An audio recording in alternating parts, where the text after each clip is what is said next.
This client had a rude awakening with yellow jackets stinging her while she slept. She jumped out of bed, she turned a light on, and she found that her room was filled with yellow jackets. So she called me to come and find and remove this nest. So when I came out and investigated around her house, I actually found that the nest was in the ceiling of her bedroom, which was the floor of her attic. So I cut into the floor after I located where the nest was, and when I popped open the floorboard, hundreds of these eastern yellow jackets, Vespula maculifrons, were coming pouring out of the holes. So I have my trusty vacuum there, and I'm vacuuming up as many as I can as they're coming out of the holes.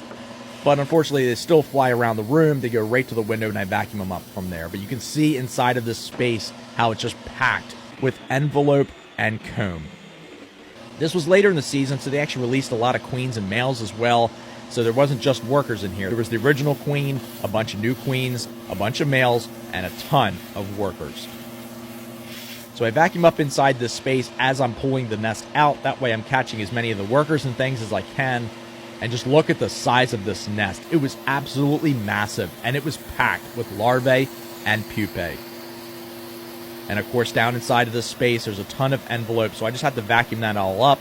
And since they were entering her bedroom down below, I had to make sure that I cleaned everything up so I could find the little hole that they were exiting from into her living space. And you see a bunch of them crawling around inside that flooring joist bay, so I had to make sure that I vacuumed all those up. And I did just spritz a little bit of spider and scorpion spray into the cavity just to kill any of the remaining individuals that I wasn't able to get. I just temporarily sealed the floor with some duct tape until she could get a contractor out there to patch the floor. And as usual with all my nest removals, I bring the nests home at the end of the day and feed them to my animals, my emus, my rhea, my chickens, and my squirrels.